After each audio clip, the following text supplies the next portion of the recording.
So in between all of the conferencing and the waiting for bill language that has been going on this week, the Senate and the Assembly actually did manage to pass some bills, including the Power New York Act.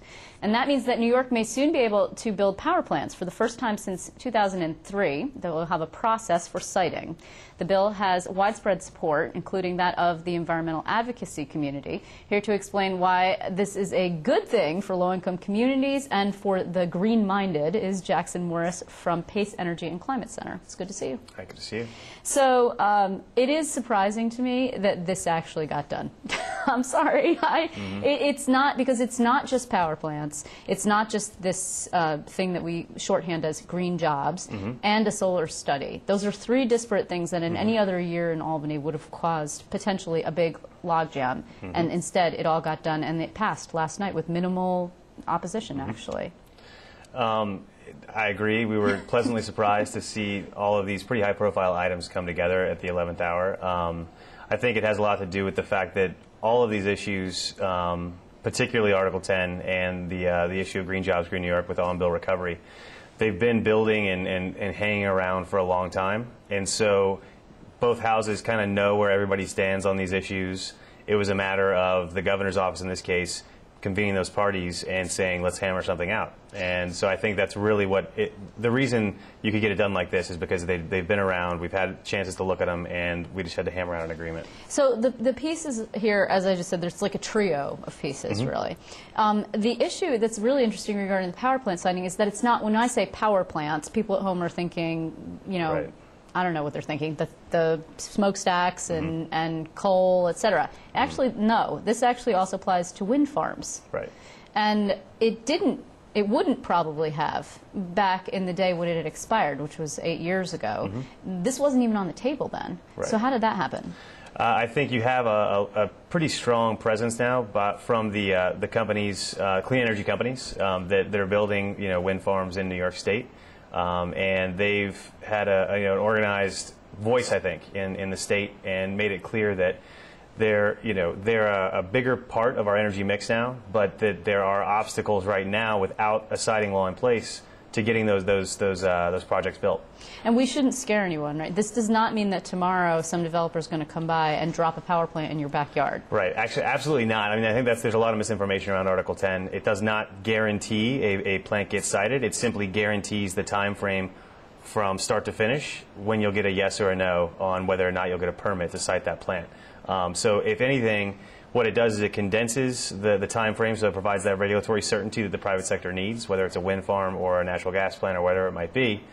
But it also elevates the level and the case they have to make, because you instead of it being before a local town board or maybe another group that might not have the sophistication or the capacity to really look at the issues, the Article 10 siting board is going to be, you know, commissioners of the chair of the Public Service Commission, DEC, Department of Health, Economic Development.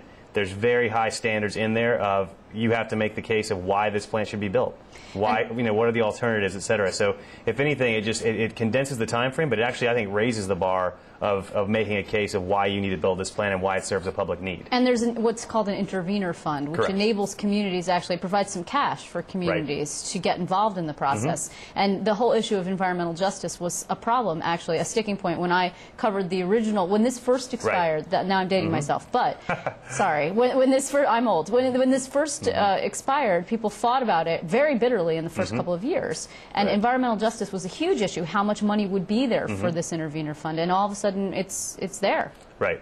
And I think that's a key point. I think, you know, the environmental justice communities, you know, low-income communities and organizations that represent those communities were at the table during these negotiations. So I think that maybe they've always been in the discussion, but those groups who, you know, the environmental community also works closely with were engaged, and they were getting direct feedback during these three-way negotiations to hammer out a bill. And so I think that was a key step, to actually be at the table at the, you know, when the final pieces are getting put together.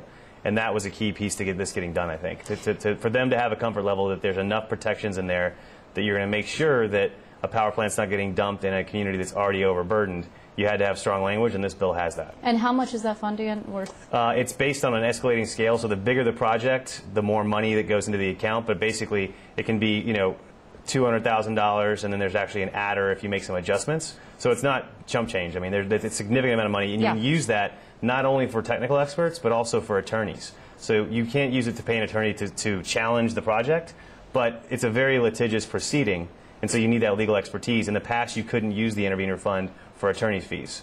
And in this case, you can. So that's a big difference. I know that, people might be saying to themselves, like, oh, okay, it's a power plant bill, big deal. Actually, it's not just that. Like 24 hours ago, we had nothing, and now we have a power plant bill that actually has implications for climate change, right, and also is strong, like a symbol nationally, isn't it? Absolutely. There's a few different pieces to that. The most notable, I think, is the fact that the bill mandates that the Department of Environmental Conservation has to establish regulations for carbon dioxide from any of these power plants above 25 megawatts. And that's a big deal. There's only a few states in the nation that have a performance standard that says you cannot build if you cannot, if you emit more than this amount of global warming pollution, you can't get a permit to build. And so that's a very big deal. And it doesn't set the standard in statute, but it does set a 12-month timeline during which DEC has to act. So that's a really important distinction. And so that's a big victory, I think, for climate change and for kind of elevating New York's status as a leader on the issue. And also, it should be noted that the kind of people who are backing this are people who are not usually on the same side, right? You're talking about IPNI, which is the Independent Power Producers Association of the power industry, and then people like yourself, environmentalist types, and then people like the Working Families Party, which is sort of a lefty, labor-backed political party, and people who advocate for low-income communities. I mean, this is a group of people that probably can't agree on anything else.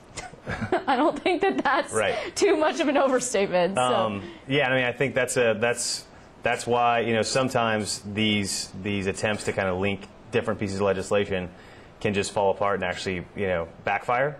I think in this case, there was enough desire on the part of all parties involved to get what everyone wanted, and that we could hammer out a compromise. The green jobs piece, the on-bill recovery piece, is huge because it allows folks that historically have not been able to tap into energy efficiency programs because maybe their credit score wasn't high enough, can now tap the Green Jobs Green New York money and retrofit their home, make it more energy efficient, and then pay that back on their utility bill. Right, just the same time that you pay your bill Absolutely. when you pay for the use of your electricity, you can also pay for the improvements that you've made on your home. Right, and so that has huge job creation benefits because not only now do you have more people able to participate, but now when you package it that way and you have it through the utility bill, it looks a lot more attractive to the private sector, and there's going to be the opportunity to leverage the public monies we use for that program with the private sector and really scale up the program, which means jobs and more energy efficiency projects. And it's easy for people to understand, for a consumer to understand. We're about to run out of time. Okay. Just speak briefly about the solar piece here. It wasn't all that you wanted, but it is a recognition by the Cuomo administration that solar is actually worth paying attention to in New York, which on a day like today is hard to believe, but there you go. Right. So yes, we were disappointed that the Solar Jobs Act in its full form did not make it into the final Power New York package, but the fact that it does mandate that NYSERDA conduct a study and deliver that to the governor and the legislature by January 31st of 2012 is a serious signal from Governor Cuomo and both houses of the legislature that 2012 is the year that they are going to buckle down and get the Solar Jobs Act accomplished. And so the fact that the description of the study is basically describing the components that were in the Solar Jobs Act, which is 5,000 megawatts of solar by 2025, is it's a good step forward. So we're optimistic for 2012. And just to reiterate, this is passed, unlike everything else that we were waiting to hear from the Capitol. So I want to thank you very much, Jackson. It's great for you to come in here because it really is a big deal. Any other year, we would probably be paying a lot more attention to it. But because That's fine. We'll take it when we can get it. Exactly. Thank you. Thank you.